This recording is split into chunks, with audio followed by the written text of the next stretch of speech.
సేవాపరంగా వస్తు రూపేణ ఎంతోమంది ఆవుకి సమర్పించారు. ఎవరు ఎక్కువ ఎవరు తక్కువ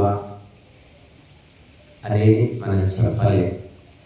కోటీశ్వరుడు ఇచ్చాడు, లక్షాధికారి ఇచ్చాడు, మరి పెంకుటింట్లో ఉండే వ్యక్తి ఇచ్చాడు, గుడిసెలో ఉండే వ్యక్తి ఇచ్చాడు, ప్రతి ఒక్కరు ఇచ్చారు మనకు. కనుక వారి వారి స్థాయిని బట్టి ఇచ్చారని మనం అనుకోవచ్చు. మరి అందరూ ఇస్తేనే ఇది ఈ యజ్ఞం అనే రథం ముందుకు నడిచింది. మరి ఈరోజు కూడా చివరి రోజు మరి మన ఎల్ఏసి గంగారెడ్డి గారు 2,000 రూపాయలు ప్రకటించారు, పంపారు. అలాగే గడ్డం ప్రతాప్ రెడ్డి విమలత, అలాగే గడ్డం సంతోష్ రెడ్డి సుమలత, వీరు అమెరికాలో ఉంటారు, ఇప్పుడు మన దేశానికి ఇచ్చేశారు. వీరు 10,000 రూపాయలు పంపించారు. అయితే ఈరోజు చల్లరాజవ కూతురు అనుకుంటాను, మరి 10,000 పంపించింది. ఆ మగారు రాలేదు కానీ చల్లరాజవ తెచ్చి ఇచ్చింది. అలాగే మరి ఈ ఊరిలోనే ఒక పెద్ద మనిషి, ఆయన మరి పేరు చెప్పొద్దన్నాడు, ఆయన 10,000 పంపించారు. అలాగే మరి మొన్న ఒక పేరు చెప్పొద్దని ఒక మనిషి 25 కేజీల బియ్యం పంపించారు. అలాగా మరి పేరు ఇష్టపడకుండా, అంటే మనకి గుప్తదానం అంటారు, గుప్తదానం ఇద్దరు చేశారు. మనం ఇంకా ఎంతోమంది చేశారు. ఇక్కడ మనం ఈ పుస్తకాలను రాసి పెట్టాము. మరి అందరూ ఇలా అందరూ సహాయం చేస్తేనే యజ్ఞం అనే రథం మనకి ఇక్కడ రామాలయంలో మన రథం చేయించారు, అందరికీ తెలుసు. 5 లక్షలు పెట్టి చేయించారట. రథం వచ్చిన తర్వాత అందరూ లాగారు, ఊళ్ళో కాస్త రథాన్ని లాక్కొచ్చారు కదా, తాడు పెట్టేసి అందరూ ఊర్జనంతా వచ్చారు. అందరూ కలిసి లాగితే అది కదిలింది, ఎంతో కొంత ఊళ్ళో తిరిగింది. రథం ఒక్కరు ఇద్దరు లాగగలుగుతారా? దానిపైన కొంతమంది కూర్చున్నట్టున్నారు, కూర్చున్న వాళ్ళు లాగరండి. దాని మీద కూర్చున్న వాళ్ళు లాగరు, కింద ఉండి తాడు పట్టుకున్న వాళ్ళు లాగాల్సింది. అలాగా మీరంతా ఎవరు అంటే తాడు పట్టుకుని లాగేవాళ్ళు, మేము ఎవరు అంటే కూర్చున్నవాళ్ళు, అంతే కదా. కాబట్టి ఈ లాగేవాళ్ళు, ఈ కూర్చున్న వాళ్ళు, ఈ అందరినీ లాగుతున్నది, నడిపిస్తున్నది ఆ ధర్మపతి, ధర్మ నాయకుడు అయిన భగవంతుడు. కనుక లాగేవాళ్ళు మేమే లాగుతున్నాం, మాకునే నడుస్తుంది అనుకుంటే ఇంతే సంగతి. ఆ కూర్చున్న వాళ్ళు మేము కూర్చుంటేనే నడుస్తుంది, మేము కూర్చోకుంటే నడవాలనుకుంటే ఇంతే సంగతి. కాబట్టి అందరూ కూడా అది ఆ భావన లేకుండా, అహంకారం అనేది, గర్వం అనేది లేకుండా ఉన్నప్పుడు కింద కూర్చున్నా పైన కూర్చున్నా ఎటువంటి సమస్య ఉండదు. కింద కూర్చున్నా పెద్ద పనికి మాలవాళ్ళు, కుర్చీలో కూర్చుంటే గొప్పవాళ్ళు, ఇటువంటి భావన సరైనది కాదు. కాబట్టి చెట్టు మీద మరి గద్ద కాకి కూర్చుంటుంది, చెట్టు కింద సింహం ఉంటుంది, సింహం చెట్టు ఎక్కలేదు, కాకి చెట్టు మీద కూర్చుంది కాబట్టి సింహం కంటే గొప్పదా? చెప్పండి. కాబట్టి మనుషులు డబ్బు ఉందా డబ్బు లేదా అనేది కాదు, దాన గుణం ఉందా లేదా తమ స్థాయికి తగ్గట్టుగా అనేది చాలా ముఖ్యమైన విషయం అండి. స్థాయిని బట్టి దానం చేయాలి. ఒక కథ ఉంది, నేను ఎప్పుడో చెప్పినట్టున్నాను. ఈ కథ మనకు చాలా చక్కటి నీతి చెప్తుంది. అనగనగా ఒక పేదవాడు, కూలివాడు అన్నమాట, పొద్దున లేచి కూలి పని చేసుకుని రెక్కల కష్టంతో బతుకుతూ ఉంటాడు. ఆ వచ్చిన డబ్బులతో ఏదో చిన్న గుడిసె, సొంత గుడిసె అనుకోవడం, గుడిసె ముందు ఇంత కొద్దిగా ఒక 10 గజాల స్థలము, 15 గజాల స్థలం ఉంటుంది. వాటిని కాకుండా ఆ డబ్బుతోటి బతుకుతూ ఉంటాడు. మిగిలేది ఏమీ లేదు, ఏ పూట కాపుడికి సరిపోతూ ఉంటుంది పాపం. అయితే ఆ కొద్దిపాటి స్థలం లోపల అనుకోకుండా గాలికి ఎగిరి వచ్చి కొన్ని పాలకూర గింజలు పడ్డాయి. పడి అక్కడ ఆ 10 గజాల స్థలంలో పాలకూర బాగా కాచి మొలిచింది. మొలిస్తే కూలివాడు కానీ అతని భార్య కానీ ఆ పాలకూర కట్టలు కానీ కట్టి 10 కట్టలు అమ్ముకుంటే వస్తాయి, ఒక 10 రూపాయలు వస్తాయి. కానీ వాళ్ళు ఆ పని చేయలేదు. ఏం చేశారు అంటే ఆ దారిన పోయేవాళ్ళు, ఊరి వాళ్ళు ఎవరు పాలకూర కొంచెం వేయమ్మా, పప్పులు వేసుకుంటామమ్మా అంటే సరే అని పోసి ఇచ్చేవాళ్ళు, డబ్బుకు అమ్ముకోలేవాళ్ళు. అలాగా జీవితం అంతా ఆ పాలకూర పోస్తున్నారు, అది కొలుస్తుంది, అది ఎలా విరిగిపోతుంది. అలా వాళ్ళు చాతనేనంత అది పాలకూర దానం చేసుకున్నారు.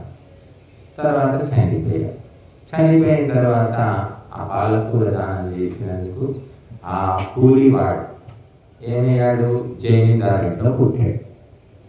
జమీందారింట్లో అన్ని భోగాలు సుఖాలు. కానీ అతడికి అది గుర్తుంది, నేను పూర్వజన్మలో పాలకూర దానం చేస్తే ఈ జన్మ వచ్చిందని అదొక్కటి మాత్రమే గుర్తుంది. అందుకని ఏం చేశాడు, చిన్నప్పుడు అంటే ఏం చేయలేడు కదా, పెరిగి పెద్దయ్యాక జమీందారుగా తండ్రిపోయాక అతని జమీందారు అయ్యాడు. అయిన తర్వాత ఏం చేశాడు, పాలకూర దానం చేస్తే ఈ జమీందారు జన్మ వచ్చింది కాబట్టి ఇప్పుడు కూడా పాలకూర దానం చేద్దామని చెప్పేసి 100 ఎకరాలు ఉంటాయి జమీందారుకు, 20 ఎకరాలు 15 ఎకరాలు పాలకూర పండించి అందరికీ పాలకూర ఉచితంగా పంచి పెడుతూ ఉన్నాడు ఆయన. అది చుట్టుపక్కల ఊళ్ళలో మొత్తం ప్రచారం అయితే పాలకూర జమీందారు, పాలకూర జమీందారు. అది అలాగా నడుస్తుంది కాలం. ఇలా ఒక రోజు నా ఒకటి సాధువు ఒకతను ఇంటికి వచ్చాడు.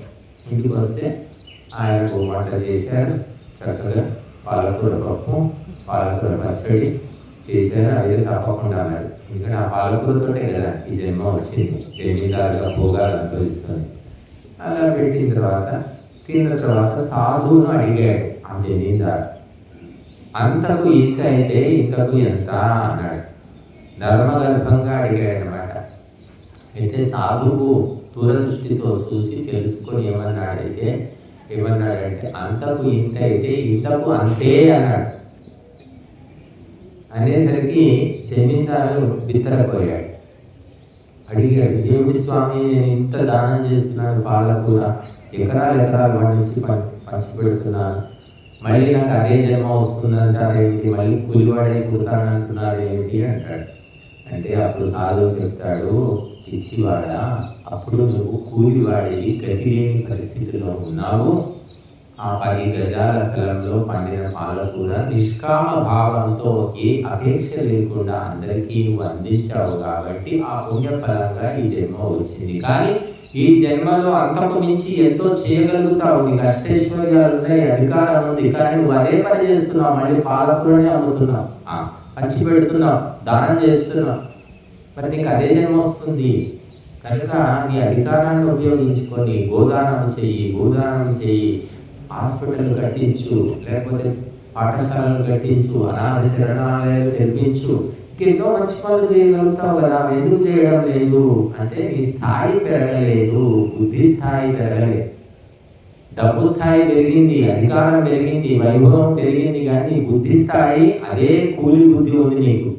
అందుకే అదే పాలకూర పంచి పెడుతున్నావు, కాబట్టి మళ్ళీ అదే జన్మ వస్తుంది అంటాడు.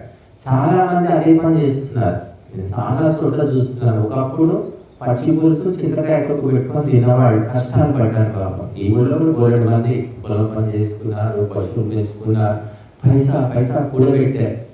మరి ఆ కష్టం వల్లనో పుణ్యం వల్లనో వాళ్ళు బాగానే కాస్త ఎదిగారు, మరి పిల్లల్ని చదివించుకున్నారు, అమెరికా పంపించుకున్నారు. కానీ స్థాయి పెరిగింది, డబ్బు స్థాయి పెరిగింది, కానీ బుద్ధి స్థాయి పెరగలేదు. ఎక్కడ దానం చేయాలి, ఎంత దానం చేయాలి, ఎవరికి దానం చేయాలి అనేది చాలా మందికి తెలియదు. కొంతమంది తెలుసుకున్నారు, అనవసరమైన చోట ఖర్చులు పెడుతున్నారు, అవసరమైన దగ్గర 10 రూపాయలు ఇద్దామా 50 రూపాయలు ఇద్దామా లెక్కలు ఇస్తున్నారు. కోటీశ్వరుడు. ఇక్కడ ఉన్న ఈ ఊళ్ళో ఉన్నంత మంది డబ్బు ఎక్కడా లేదని ఊరి వాళ్ళకి తెలుసు, బయట వాళ్ళకి తెలుసు.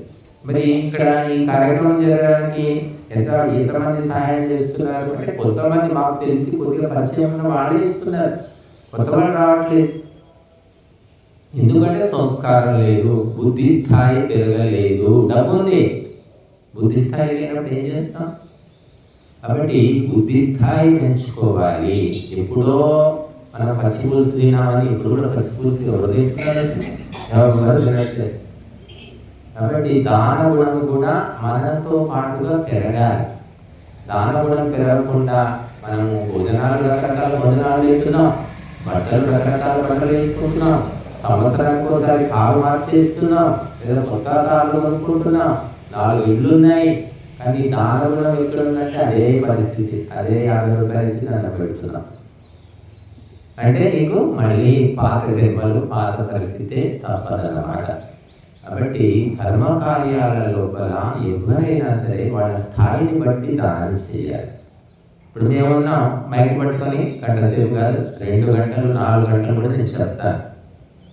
ఆ మధ్య భీమగల్లో శ్రీరామనవమి రోజు 2.5 గంటలు చెప్పాను శ్రీరాముడి గురించి. మీకు మైక్ ఇచ్చి మిమ్మల్ని చెప్పమని చెప్తారు. గంట కాదు కదా, 5 నిమిషాలు కూడా 3 నిమిషాలు కూడా మాట్లాడాలి. అంటే ఎవరి స్థాయి వాళ్ళది, స్థాయిని బట్టి. నేను చేసినట్టు మిమ్మల్ని చేయబట్టి నేను చేయలేదు.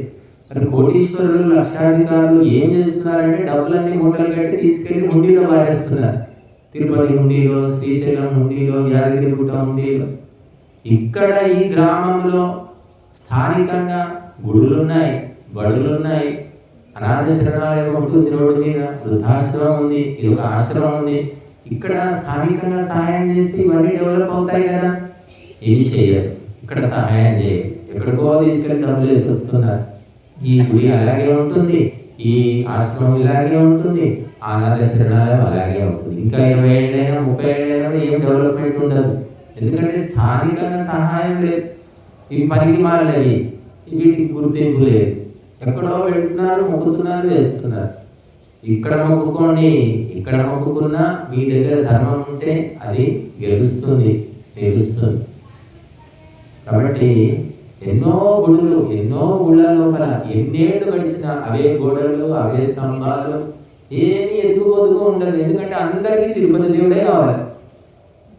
మాట్లాడితే తిరుపతి పరిగెత్తారు, లేదంటే శివుడి, ఈ మధ్య అదొకటి తీసుకున్నారు, లేదంటే అయ్యప్ప. అక్కడ పోయి మొత్తం దేశం నుండి మొత్తం అందరూ 1000 లక్షల మంది అక్కడే పోయి వేసేస్తే అవి డెవలప్ అయినాయి కదా. ఇంకా మిగతా ఊళ్ళో సంగతి ఏంటి? ఈ ఊళ్ళో ఉన్న అయ్యప్ప గుడి సంగతి ఏంటి? అట్లాగే ఉంటుంది. 50 ఏళ్ళైనా అలాగే ఉంటుంది. మహిమ లేదు, శక్తి లేదు. అక్కడే ఉందా శక్తి అంతా? చెప్పండి, అట్లా ఏ శాస్త్రంలోనైనా ఉందా?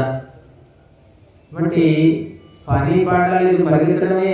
బడి తీసుకుంటారు, ఫ్యామిలీ వెళ్ళిపోతున్నారు. ఇక్కడ వచ్చి వినండి, 4 గంటలు ఇక్కడ వచ్చి కూర్చోండి. ఇది సారగా, ఇది పనికిరాదు. ఊళ్ళో ఉంది కాబట్టి 4 సార్లు వస్తారు. స్వామీజీ వాళ్ళకి ఏం పని, గంటలు కదా చెప్తారమ్మా. నిజం అయితే 2 గంటలు కూర్చోబెడతారు అంతే. మరి తిరుపతి పోయి 10 గంటలు, 18 గంటలు, 24 గంటలు లైన్లలో నిలబడుతున్నారే, అప్పుడేమనిపించట్లేదా? ఇక్కడ 1-2 గంటలకే ముగించండి, అయిపోయింది, మా ఓపిక లేదు, మేము తింటామన్నారు. మరి అక్కడ ఎలా ఉంటున్నారు? అక్కడ ఏమి మన వేరే మందు ఏదైనా తాగిపోతున్నారా, ఔషధం తీసుకుంటున్నారా? అంటే అది ఇష్టము, ఇది ఇష్టము లేదు. అది ఇష్టం ఎందుకు, ఇది ఎందుకు ఇష్టం లేదు తెలియదు, కారణమే తెలియదు. ఇక్కడ ఏమో అధర్మం చెప్తున్నారా, అన్యాయం చేస్తున్నారా, అసత్యం చెప్తున్నారా? కనుక ఈ మెదడు పనిచేయడం లేదు. ఎందుకు? ఏంటి తిరుపతిలో తిరుగుడు ఉందా? ఇది కూడా ఎప్పుడో ఒకసారి రోజు రమ్మంటున్నామా? ఇట్లా కదా, ఇక్కడ కూడా రోజు ఏముండదు. రోజు చేయడానికి అక్కడ పండుగ లేదు, మాకు కూడా ఆ ఏర్పాటు చేయడానికి కార్యకర్తలు లేదు. ఏ తిరుడైనా ఎక్కడ ఏ ఊళ్ళో కూడా మాంసాహారం గుడ్లు ఏమి ఉండవు, ఎక్కడ ఉండవు. ఏమిటంటే ఇష్టము. ఆ ఇష్టము ఎందుకు ఏర్పడింది? ధర్మాన్ని బట్టి ఏర్పడిందా అంటే తెలియదు. ఇక్కడ మేము ధర్మాన్ని బట్టి చెబుతున్నాము, ప్రమాణాలతో చెప్తున్నాము, మా సొంత మాటలు ఏమీ లేవు. అది ఆలోచించండి. మూఢ విశ్వాసాలను వదిలిపెట్టుకోండి.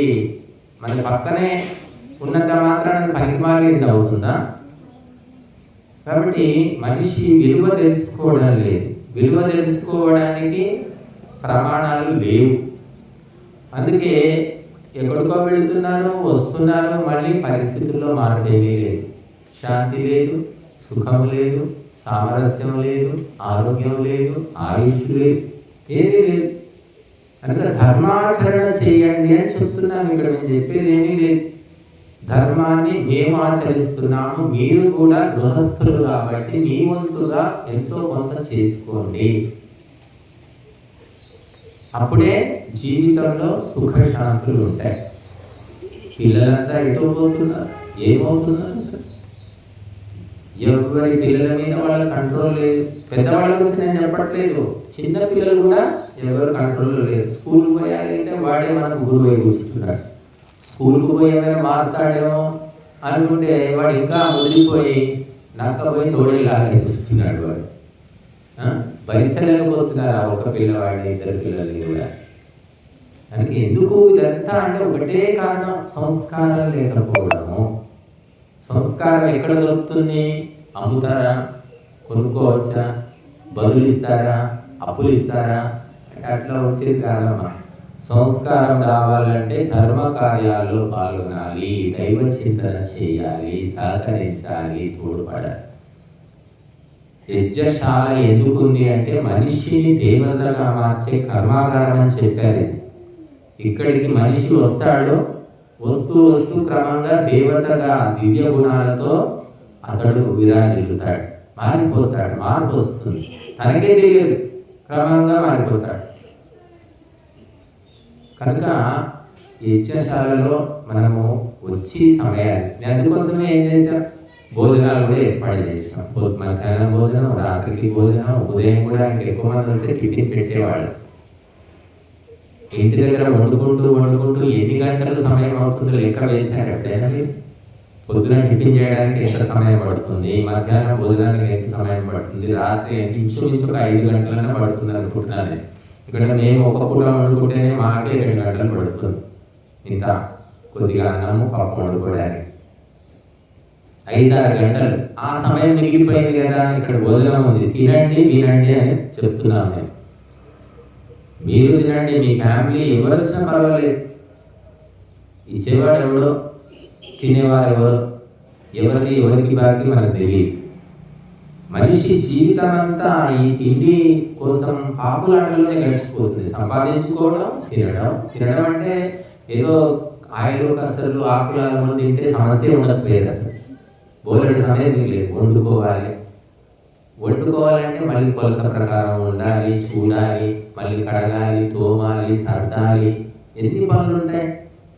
కనుక మహిళల జీవితము ఎన్ని యంత్రాలు వచ్చినాయి, ఎన్ని వాహనాలు వచ్చాయి, ఎన్ని పరికరాలు వచ్చినా కూడా వంటింటిలోనే జీవితం ఇంకా గడిచిపోతుంది.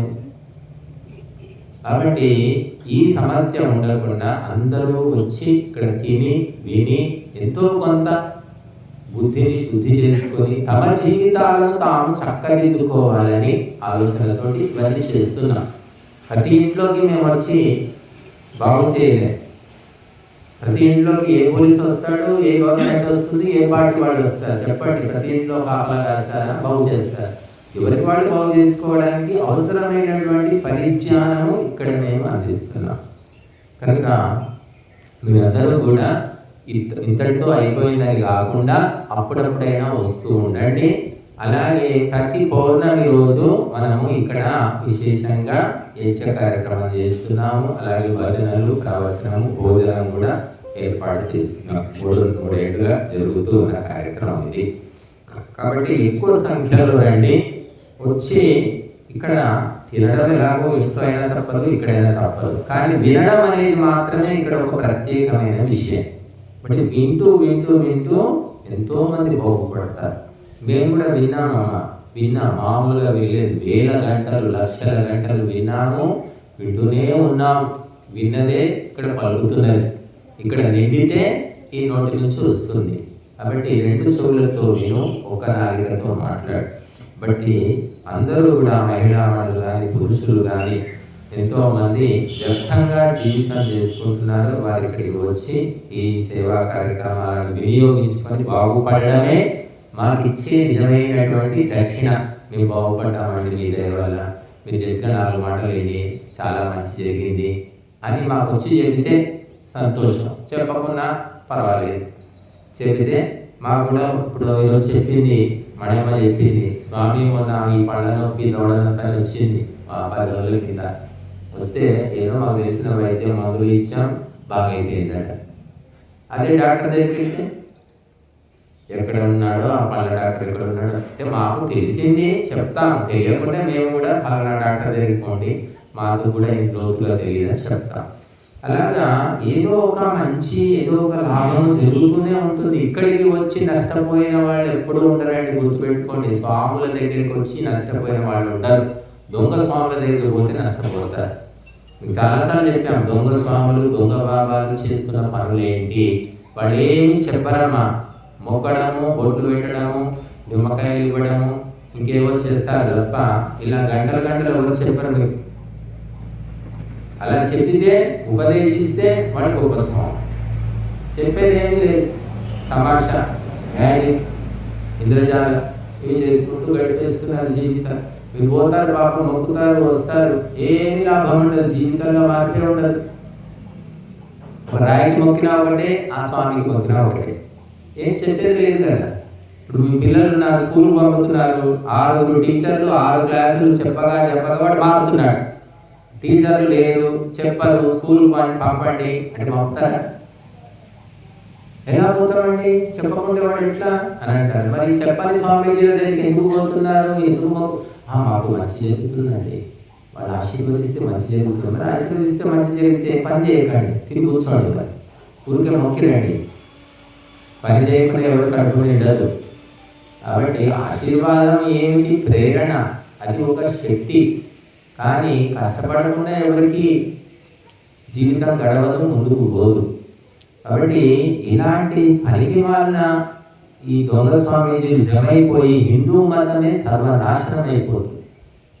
ఎక్కడ చూసినా కూడా పేపర్ తిరిగేస్తే చాలు డబ్బులు డబ్బులు, మోసాలు, ఇంకా అత్యాచారాలు. ఇవి ప్రతి మఠంలో కూడా ఎన్నో మఠాల లోపల జరుగుతుంది. గుట్కా తింటున్నారు స్వామీజీలు, మందు తాగుతున్నారు, మాంసం కూడా తింటున్నారు స్వామీజీ. మీకు ఎవరు ఆ స్వామీజీలు చెప్పమంటే మా దగ్గరికి రండి, ప్రత్యేకంగా వాళ్ళ పేర్లు చెప్తాం. ఇక్కడ ప్రత్యేకంగా ఇక్కడ నేను చెప్పాను. ఎందుకు తింటున్నారు, ఎందుకు అలా చేస్తున్నాడు, ఇలాంటి భక్తులంతా సపోర్ట్, వేల మంది సపోర్ట్ ఉన్నారు వాళ్ళకు. మాకెవరు లేరండి, ధర్మం దేవుడు తప్ప మాకు ఎవరు లేదు సపోర్ట్. ఎవరు రాని రాకపోని ఇక్కడ సత్యమే చెప్తాం మేము. మీకోసమని మాయమాటలు మాకు అవసరం లేదు. ఎంతో మంది అలాగా తిని తాగి తందనాడుతున్నారు, మోసాలు చేస్తున్నారు, సిగరెట్ తాగుతున్నారు, గుట్కాలు తింటున్నారు, గంజాయి తాగుతున్నారు. స్వామీజీ మీరు అదేమంటారు, బద్రీనాథ్, కేదార్నాథ్, కాశీపోండి, వందలు గుంపులు గుంపులు ఉంటారు, అందరూ ఇదే పని, గంజాయి తాగడం. ఇక్కడికి కూడా వచ్చారు నాగసాధులు, 3-4 సార్లు వచ్చారు. ఏం చేయాలంటే మనం గంజాయి తాగుతాం, నిజమే కానీ తాగి నిజమే, మాకు అనుమతి ఉంది అని చెప్తున్నారు వాడు. మరి పోలీసులు వాళ్ళని పట్టుకోరా అంటే ఎంతమందిని తీసుకెళ్ళి జైల్లో పెడతారు? సాధువులను. వాడు సాధువు.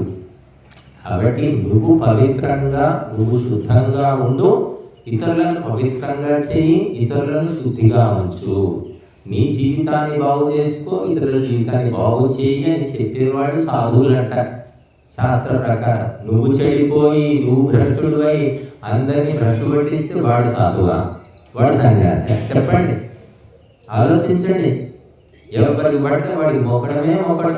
వాడు ఎక్కడి నుంచి వచ్చాడు, వాడికి ఏమైనా విద్య ఉందా, శీలం ఉందా, బుద్ధి ఉందా? ఎవరు ఆలోచించరు. కాస్త లావుగా, కండలు తిరిగి, తెల్లగా, ఎర్రగా, బుర్రగా ఉంటే వా ఇంత శక్తి, ఇంత తపస్సుందో, వెలిగిపోతున్నాడు. అది కాదమ్మా, క్యారెక్టర్ చూడాలి. ఏం చెప్తున్నారు వాళ్ళు, దాన్ని బట్టి తెలుసుకుంటుంది. కాబట్టి పిట్ట కథలు, కట్టుకథలు, హరికథలు, బుర్రకథలు చెప్పుకొని బతకడం కాదు. ఇది చేయండి, ఇలా నడవండి అని చెప్పిన వాళ్ళు సరైన వ్యక్తులు. మనిషి జీవితంలో ఏది అనుసరించాలి, ఏది వదిలిపెట్టాలి స్పష్టంగా ఎవరు చెప్తున్నారు మాకు చెప్పండి.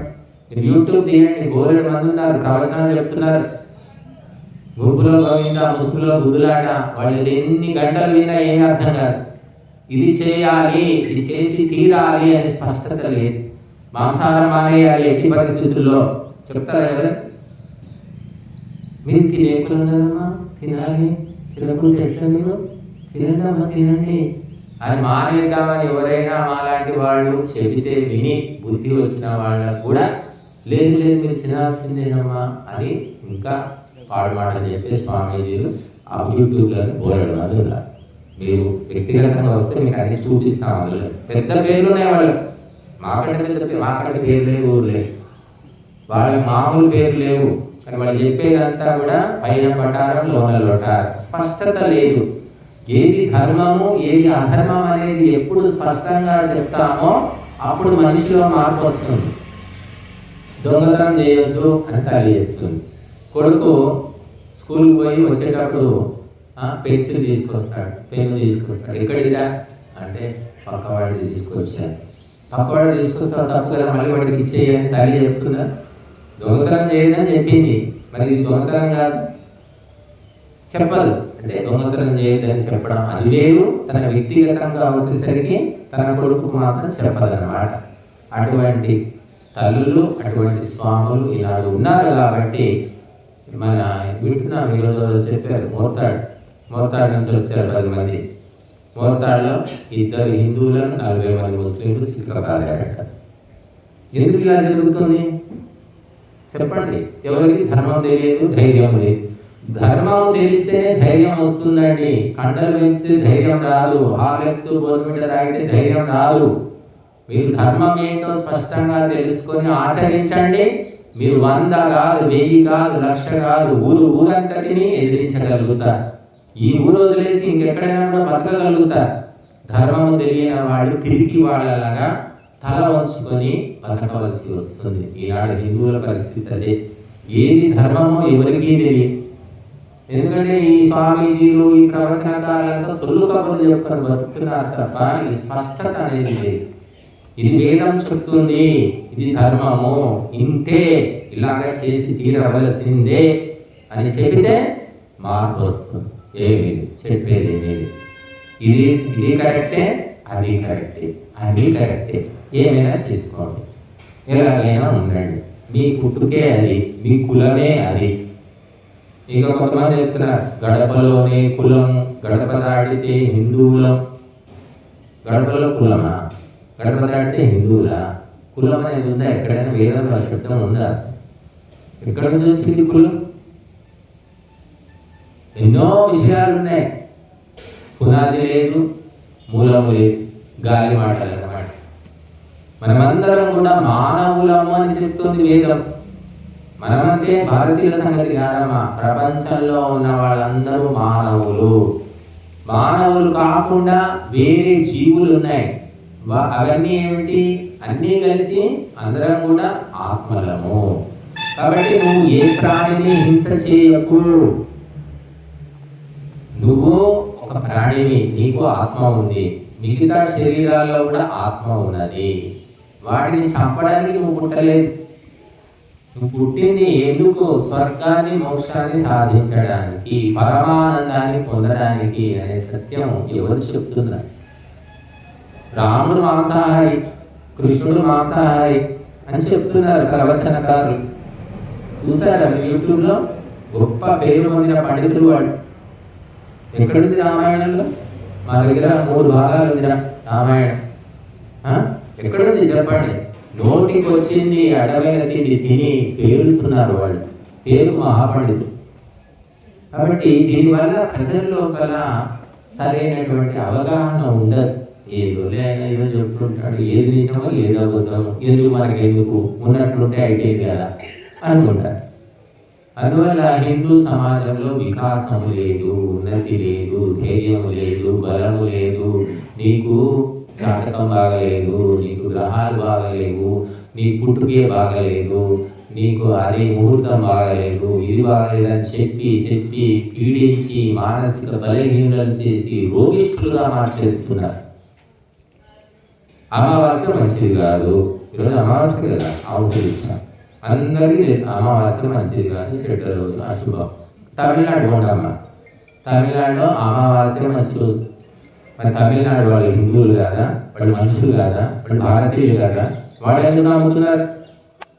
మరి అమావాస్య మంచి రోజు నమ్మితే చెడిపోవాలి కదా. మరి మన మంచి చెడ్డ రోజుని నమ్ముకొని బాగుపడుతున్నాం. మరి అది మంచి రోజుని నమ్ముకున్న వాడు చెడిపోవాలి కదా. మరి వాళ్ళు చెడిపోతున్నారా? కాబట్టి ఈ నమ్మకాలు ఊరికి ఇంటింటికి కులానికి ఒక రకంగా ఉన్నాయి. అందుకోసమే వేదం ఏం చెబుతుంది, వేదం చెప్పిన ప్రకారం నడుచుకుంటే ఈ రకరకాల నమ్మకాలన్నీ పోతాయి. వేదము సర్వ లోకానికి సమస్త మానవులకు సంబంధించిన విషయాలు చెప్తుంది. వేదం ప్రకారం అమావాస్య మంచి రోజే, పౌర్ణమి కూడా మంచి రోజే. అందుకే విశేషమైన యజ్ఞం చేస్తాం మనం. అమావాస్య రోజు విశేషం, పౌర్ణమి రోజు విశేషం. అమావాస్య రోజు మీకు 1,00,000 రూపాయలు ఇస్తారంటే అంటే రారా తీసుకోరా, పైస దగ్గర ఏముంటుందమ్మో, పైస దగ్గర ఏ నియమాలు ఉండవు. ఏ రోజైనా సరే, అర్ధరాత్రి అయినా సరే ఇస్తున్నామంటే పరిగెత్తుతారు. మరి ఎందుకు ఈ నమ్మకాలు, దేనికోసం అంటే తెలియదు. కాబట్టి హిందువులు ఈ పిచ్చి పిచ్చి నమ్మకాల వల్ల ధైర్యం అనేది కోల్పోయాయి. మానసిక బలమే లేదు. మగవాళ్ళు ఆత్మహత్య చేసుకోవడం ఏంటండి అసలు? 200 ఏళ్ళు స్వాతంత్ర్యం లేకుండా బానిసలుగా బతికే మన ఇంగ్లీష్ వాళ్ళు పరిపాలించారు. 200 ఏళ్ళు నానా బాధలు పెట్టారు, కానీ ఎవ్వరూ ఆత్మహత్యలు చేసుకోలేదండి. మగవాళ్ళు, ఆడవాళ్ళు కూడా చేసుకోలేదు. పోరాటం చేసి పోరాటంలో చచ్చిపోయారు తప్ప మగవాడు ఉరి పోసుకొని విషం తీసి చావడం ఏంటి అసలు? ఇప్పుడు మగవాళ్ళు కాదు, ఫ్యామిలీ చచ్చిపోతున్నారు. అప్పులు చేయడం, భోగ విలాసాల్లో తీరిపోవడం, తీర్చడం చాతగాక ఫ్యామిలీ విషం ఇచ్చి వారిలో దోసి చస్తున్నారు, చంపుతున్నారు. ఇదంతా ఎందుకు వచ్చింది? ధర్మము లేదు, దైవము లేదు, సంస్కారం లేదు. తిందాం, తాగుదాం, ఉన్న 4 రోజులు హాయిగా బతుకుదాం. ఇటువంటి ఆలోచనల వల్ల చిట్ట పరిస్థితి అదే. కాబట్టి మనము కొంత 70% సుఖంగా భోగాల్లో ఉండు, ఒక 30% ధర్మం కోసం, దైవం కోసం కేటాయించు. దానివల్ల నీకే మంచి జరుగుతుంది. 1,00,00,000 రూపాయల పొలం కొనుక్కున్నాం. 1,00,00,000 రూపాయల పొలానికి కంచె వేయాలంటే ఎన్ని కోట్లు ఖర్చు అవుతామా? ఒక 2,000, 10,000, 50,000, 50,000 మంచి కంచె అంటే మంచి గోడ పెట్టామో 1,00,000 రూపాయలు అనుకుందాం. దానివల్ల నష్టం ఉందా? లాభమే కదా. అంటే 1,00,00,000 రూపాయల పొలానికి 1,00,000 రూపాయలు కంచె గోడకు పెడుతున్నామా? 1,00,000 కాకుండా 5,00,000 అనుకుందాం. నీ జీవితం సుఖంగా శాంతిగా ఉండాలంటే నువ్వు 1,00,00,000 రూపాయలు దానం చేయాల్సిన అవసరం లేదు. 1,00,00,000 లోపల 10% అంటే 10 lakhs. 10 lakhs కాబట్టి 10,000 దానం చేయొచ్చు. ఆ 10,000తోటి నీ 1,00,00,000 రూపాయలు సురక్షితంగా ఉంటాయి. నువ్వు కూడా ఆరోగ్యంగా ఉంటావు. నువ్వేం చేస్తున్నావు అంటే 10,000 మిగిలించుకున్నావని చివరికి 1,00,00,000 రూపాయలను కోల్పోతున్నావు. దానం అంటే ఎక్కడ పడితే అక్కడ హుండీలో వేయడం కాదమ్మా. ఏ హుండీలో వేసినా అక్కడ రాజకీయ నాయకులు ఉన్నారు, ఆ కమిటీలు ఉంటాయి, ఆ గుడి కమిటీ, వాళ్ళు ఏం చేస్తారో వాళ్ళకే తెలియదు. తిరుపతిలో దేవుడు అని అందరూ మొక్కి వేసేస్తున్నారు. మరి తిరుపతి చుట్టూ ఎన్ని చర్చిలు ఉన్నాయి, ఎన్ని మసీదులు ఉన్నాయి. చివరికి తిరుపతిలోనే ఒక పెద్ద ఇస్లామిక్ యూనివర్సిటీ కడదామని కూడా ప్లాన్ చేశారు. ఏం చేస్తున్నారు తిరుపతి వాళ్ళు? కోట్లు డబ్బులు వస్తున్నాయి. కాబట్టి ఎక్కడైనా గుర్తుపెట్టుకోండి, ధనము విపరీతంగా ఎక్కడ వస్తుందో అన్ని పాపాలు, అన్ని నేరాలు, అన్ని ఘోరాలు అక్కడే ఉంటాయి. కాబట్టి ఇక్కడ మనకు ఫండింగ్ లేదమ్మా. ఈ పూటకు వచ్చింది, ఈ పూటకే గడవడం. డబ్బులు ఉంటేనేమో గొడవ ఉంటుంది, డబ్బులు లేవు కదా. మంచిగా ఇది చెడుగా మాకు తెలియదు. కాబట్టి మనము ఎప్పటికప్పుడే ఇలా కార్యక్రమాలు చేసుకుంటున్నాము. లేక భగవంతుడు సరిపుచ్చుతూ ఉన్నాడు. కనుక మీరందరూ కూడా ధర్మం ఏమిటి, అధర్మం ఏమిటి స్పష్టంగా ఆలోచించండి. అప్పుడు మీ జీవితంలో ఉన్నతి కలుగుతుంది. ఎక్కడెక్కడికో వెళ్తే లాభం ఏమీ లేదమ్మా. తాయెత్తులు కట్టడం అని ఏదో రకరకాలైనటువంటి నమ్మకాలు. ఒక స్వామి ఉన్నాడు, మాకు తెలిసి ఇక్కడ దగ్గరలో ఉంటాడు, నిమ్మకాయలు ఇస్తుంటాడు. ఇప్పుడు నేను చెప్తే మీరంతా పోతాను మరి ఆ దగ్గరే మనకి. మరి ఆయన ఏం చేస్తాడంటే గుడ్కాలు తింటుంటాడు స్వామి. అందరి ముందు తినడానుకోండి, చాటుగా తింటాడు. నేను చూసాము, నాకు తెలిసింది. అలాగా చాటు చేస్తే ఏమిటి, అందరి ముందు చేస్తే ఏమిటి, పాపమే, పుణ్యమే. కాబట్టి నీవు పవిత్రంగా ఉండు, అందరినీ పవిత్రం చేయి అని వేదం చెప్తుంది. నువ్వు భ్రష్టు పెట్టి అందరినీ భ్రష్టు పెట్టిస్తే లాభమేమి? మాంసాహారం రాముడు తిన్నాడని చెప్పే పండితులు వాళ్ళు తింటున్నారా? చెప్పండి. రామునికి గురువు ఎవరు? వశిష్ఠుడు. వశిష్ఠుడు లాంటి గురువు ఉన్న రాముడు మాంసాహారం తిన్నాడా అని చెప్తున్నారంటే వాళ్ళకి ఎంత ధైర్యము హిందువుల యొక్క మూర్ఖత్వం మీద. రామో విగ్రహవాన్ ధర్మ అని రామాయణం చెప్తుంది. రాముడు సాక్షాత్తు ధర్మం యొక్క స్వరూపం అట. మరి ధర్మం యొక్క స్వరూపంలో హింస కూడా ఉందా? అది కూడా అమాయకమైన ప్రాణులను చంపి తినడం. సరే, రాముడు మాంసాహారం చెప్తున్న ఆ పండితుడు మరి ఈ రామాలయంలో వెళ్ళి ఏ రామాలయంలో మాంసం నివేదన చేస్తున్నారా? చేయమని చెప్పగలుగుతాడా? మరి రాముడు మాంసం తిన్నాడు కదా, మరి రామాలయంలో మాంసాహారం పెట్టాడు. మరి ఆ పండితుడు చెప్పాడు కదా. ఎవరికి దమ్ము లేదు, ధైర్యం లేదు, అటువంటి పండితులను నిలదీసే శక్తి లేదు. ఇంకా మొక్కుతున్నారు ఆయన పడి బుద్ధిహీనులు. ఇక్కడ ధర్మము, నీతి, న్యాయము, సత్యము చెబితే పనికిరాదు. మీకు ఇష్టమైనట్టు చెప్పాలి, మీకు నచ్చినట్టు చెప్పాలి. మీరు తానా అంటే తండాన పలకాలి. అప్పుడు వాళ్ళు మంచి పండితులు. కానీ ధర్మము తెలిసిన వాళ్ళు ఎవరైనా సరే ఎవరేమైనా అనుకొని సత్యమే చెప్తారు. అది భారతంలో అలాంటి వాళ్ళు ఉన్నారు, రామాయణంలో ఉన్నారు, ఈ కాలంలో కూడా ఉంటారు.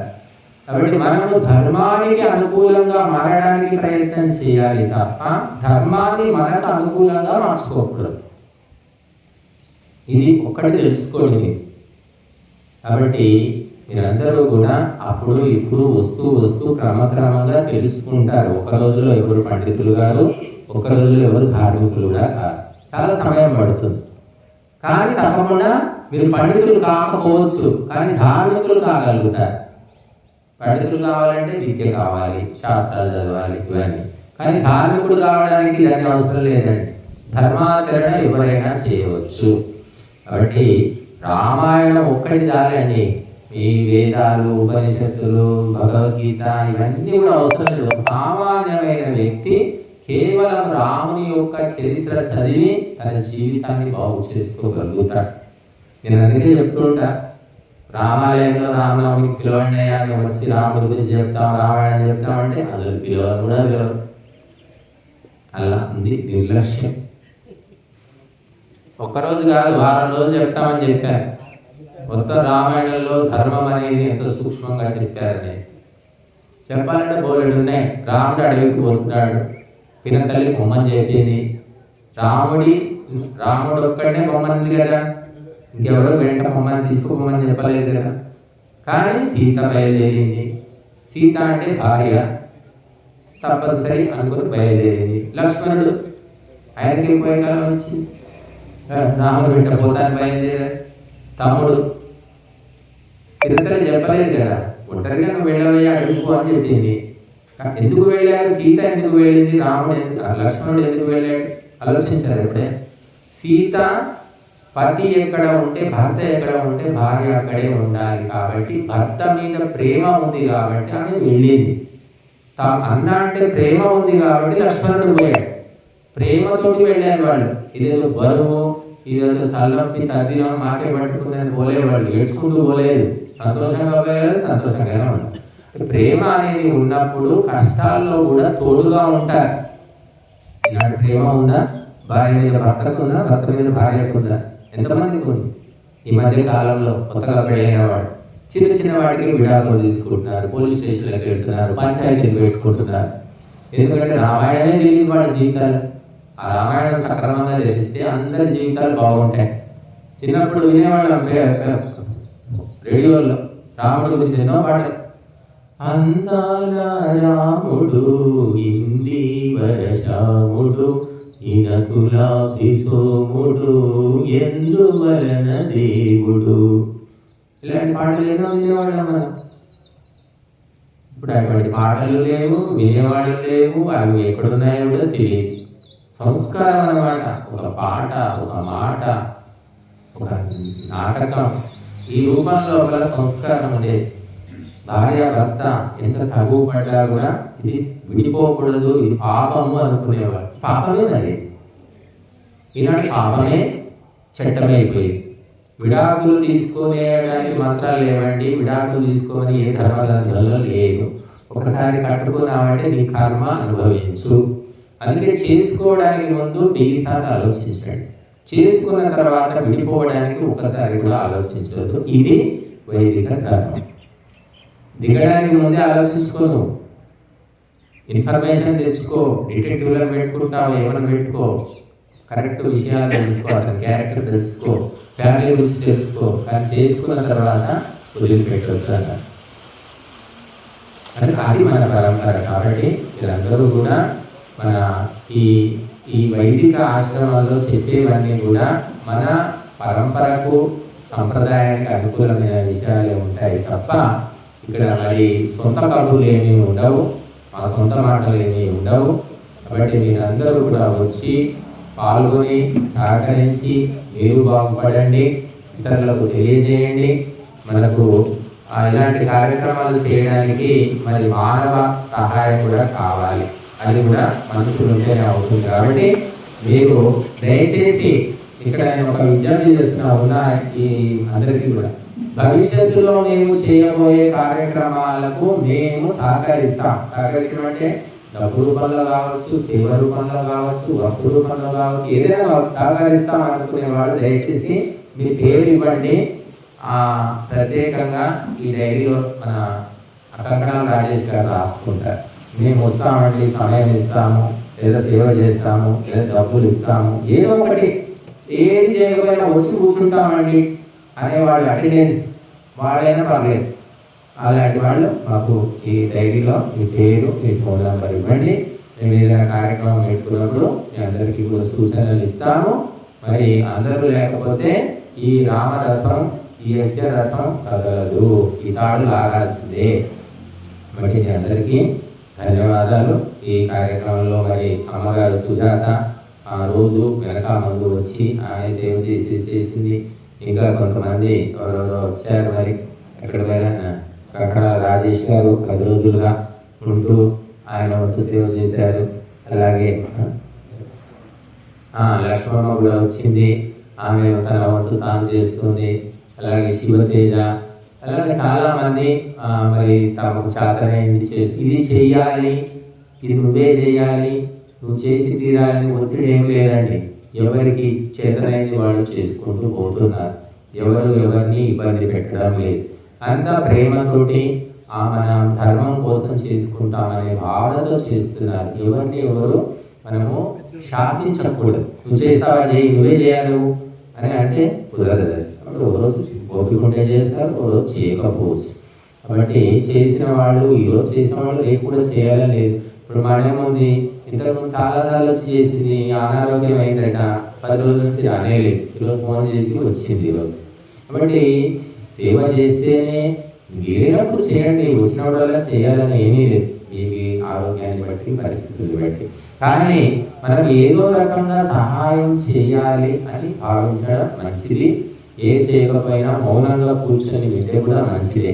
కాబట్టి మీరందరూ కూడా ఇక ముందు కూడా సహకరిస్తారని ఆశిస్తున్నాము. ఈ దానము కొంతమంది చేశారు. మనకు ఈరోజు మన రాజన్న గారు వచ్చారు, గడ్డం రాజన్న, అది అనాథాశ్రమం మేనేజర్ గారు అనుకుంటా కదా, మేనేజర్. మరి వారిని నేను మొట్టమొదలు కార్యక్రమం పెట్టుకున్న తర్వాత నాకు ఎందుకో మన అనాథ శరణాలయంలో 10 రోజులు క్యాంపు పెట్టాం. అప్పుడు మరి వీళ్ళు బాగా పరిచయం అయ్యారు. ఇంతకుముందు కూడా చాలాసార్లు తెలుసు, కాబట్టి ఎప్పుడు ఏమీ అడగలేదు. మనం ఫోన్ చేసి ఇలా కార్యక్రమాలు కానీ వారు 8,000 రూపాయలు పంపించేస్తారు ఫోన్లోనే. నాకేం పెద్ద పరిచయం కూడా ఏం లేదు ఆయనతో. ఎప్పుడైనా పోవడం, ఏదో ప్రవచనం చెప్పడం, యజ్ఞం చేయడం, రావడం, అంతవరకే. కాబట్టి వీళ్ళు సరైన వ్యక్తులు, వీళ్ళు మంచి పనులు చేస్తున్నారని నమ్మకం రావడానికి ఏళ్ళు అవసరం లేదు, గంటల పరిచయం కూడా అవసరం లేదండి. మనిషికి అవగాహన కలగాలి. కలిగిన వ్యక్తులు ఎక్కడున్నా సరే, మేము ఫోన్ చేసి చెప్తే హైదరాబాద్ నుంచి కూడా చాలా మంది పంపించారు డబ్బులు. ఎందుకంటే వీళ్ళు డబ్బులు ఇస్తే ఆ మనిషికి ఉపయోగపడుతుందని నమ్మకం అది. కాబట్టి ఆ నమ్మకాన్ని ఎలా కల్పించాలి అనేది మా చేతుల్లో కూడా లేదు. భగవంతుడు మీకు కల్పిస్తే మీరు నమ్ముతారు తప్ప నేను మంచివాడండి, నన్ను నమ్మండి, నమ్మండి 100 సార్లు చెప్తే నమ్ముతారా? మీ అవగాహనను బట్టి మీరు నమ్ముతారు. కాబట్టి నమ్మిన వ్యక్తి వెనక ముందు ఏదో రకంగా సహాయం చేస్తాడు. సహాయం కూడా వ్యర్థం కాదు. మరి కాబట్టి ఎంతో మంది సహాయంతో ఈ కార్యక్రమం సంపన్నమైంది. మరి అందరికీ కూడా ఎందరో మహానుభావులు, అందరికీ వందనాలు.